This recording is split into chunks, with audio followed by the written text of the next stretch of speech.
Hi Flosstube and Instagram friends, my name's Kim and I'm here with that promised video of how I incorporate scripture or perhaps personalize my stitching in some other way. So I'm going to share with you my tools.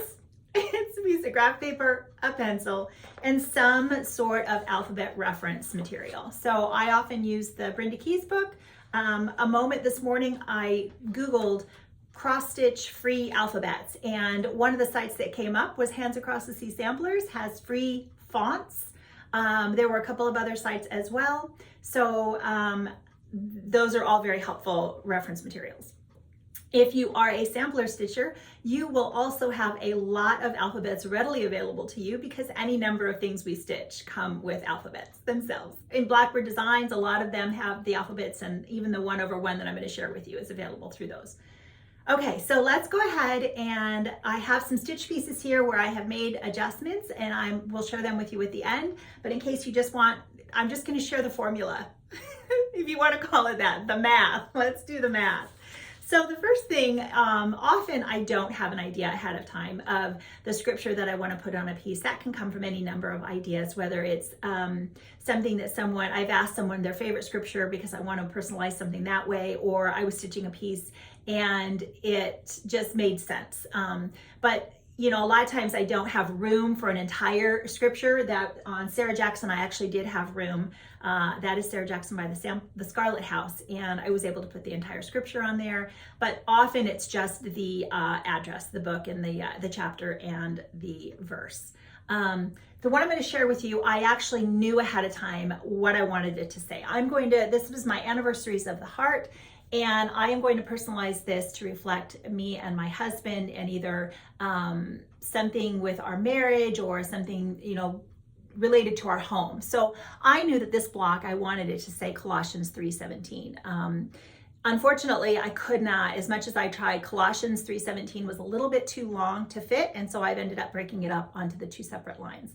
But let me go ahead and walk you through. I did this just this morning, so I would be able to share this with you. So let's give it a whirl.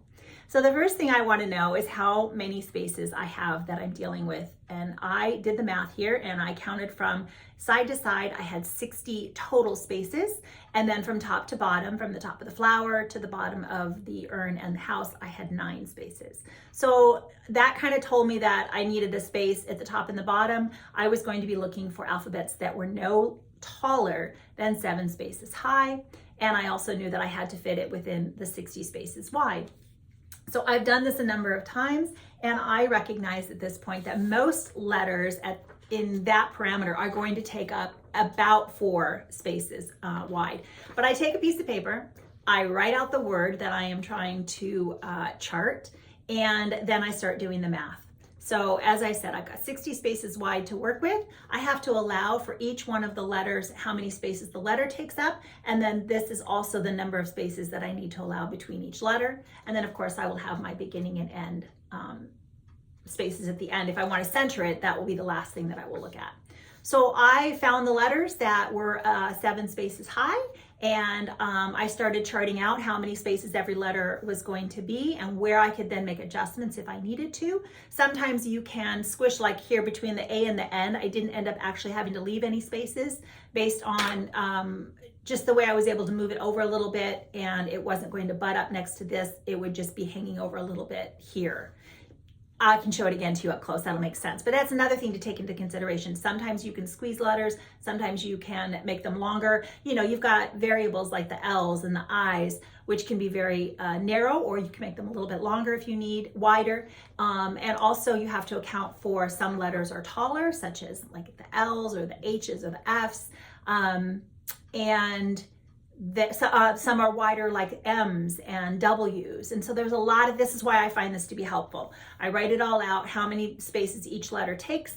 I add those up. In this case, I had 38 spaces just with the letters. And then I also had to add the spaces at the top, which ended up being 8. So there's my math. It gave me 46.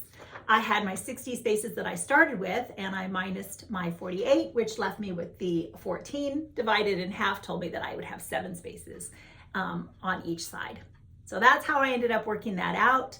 It's It's not an exact science. This is why I like to graph. I take the graph paper at that point and I will actually take the time to graph out the letters. That's how I was able to see that the N looked a little bit nicer, smushed over one. I originally would have left the space, but it ended up where I just moved it over a little bit. And I didn't need to leave an extra space. That was something I probably wouldn't have thought of if I hadn't taken the time to graph it out.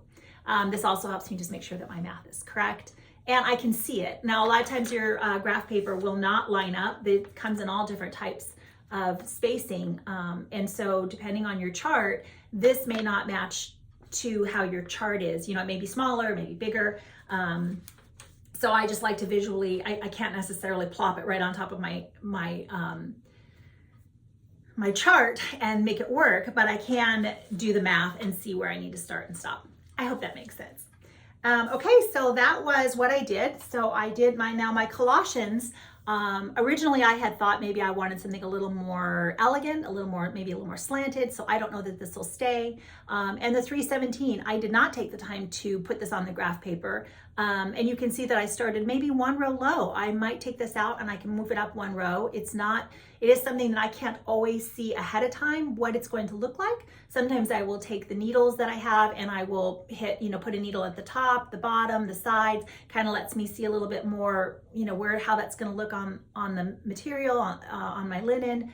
But this, I think I'm just going to end up, it's very simple. It was very small to be able to pull that out, move it up one stitch and restitch it. So that's probably what's going to happen there.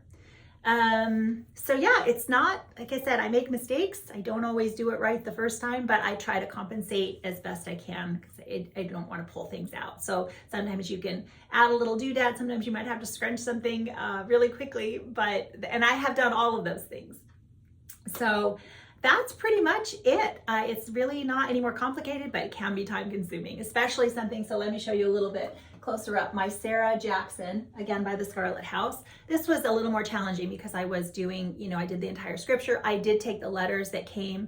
It did say something already, and I just took the letters that were there and took the time to graph it all out as best as I could.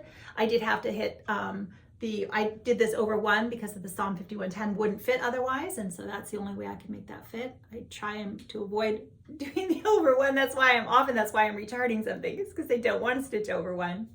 But that's where I got those letters from, was just from the actual chart. And as well as I was showing you a minute ago, the Blackbird Anniversaries of the Heart, the over one up top, it's a little more challenging to chart this because I do have to take the graph paper and then divide each square into 4. So that as I'm graphing it that way, at least that's how I did it. But all of the lettering is available through the different charts from the Anniversaries of the Heart series, and I just took the time to go find them all and put them all together to make it say what I wanted it to say.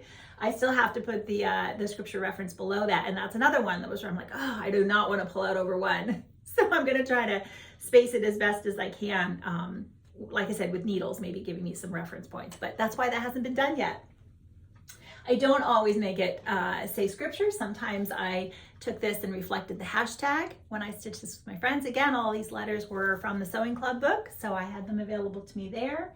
As well as this is another Hands Across the Sea sampler that I changed the scripture reference because of what the piece meant to me as I was stitching it. Again, attic needlework. I had did the heart because I was not quite far enough over here on this one, and I think even some of my other spacing is a little bit wonky, but overall when you have this all hanging on your wall or displayed, I think it's very pleasing, and it does not bother me that I may not be exactly correct on everything. This one did bother me. The L, when I stitched it, was not quite as tall as the D for whatever reason. I'm not sure what I had done wrong there, but I had to pull out the L and restitch it to make it taller.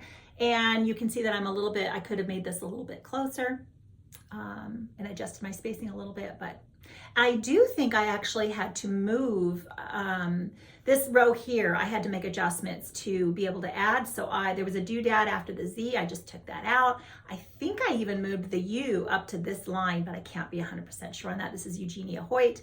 I have showed you all of these in my Flosstube, so if you want more details about them, they have all been talked about so far. Again, this is the Blackbird Designs, the Seasons, and my friend Misty Purcell, Luminous Fiber Arts, she had this great idea, and I kind of ran with it from there. The Ecclesiastes down here is from another alphabet book that I have where I was able to get the cursive. That was a bit of a challenge, and there was a little bit of smushing and rearranging, and the 3 and the 1 were really squeezed in there at the end because I think I was off somehow, but I made it work. Again, same thing with this, my Francis Poole. There were 2 rows of alphabets here, and I changed to this. I was 1 space off on my D. Now it's an easy fix. I could have pulled out the D and restitched it. Just chose not to. I think it looks fine. And the Proverbs 3, 5, and 6. That was a little tricky to get that in there. I had originally not planned on putting the squares around it, but it was too empty, and I added them after. And a few more of these little doodads just to fill in some of the spacing. So I just, like I said, I can't always see it ahead of time, and sometimes I just have to make adjustments. I just had a couple more here very quickly. This is Chrissy Nelson, and I do believe I just took the letters from that piece, probably, and yeah, I just adjusted them and used those to reflect the scripture. And I think I know it's Catherine, is it Catherine Harris? I'm so sorry, I can't remember, the John 8:36.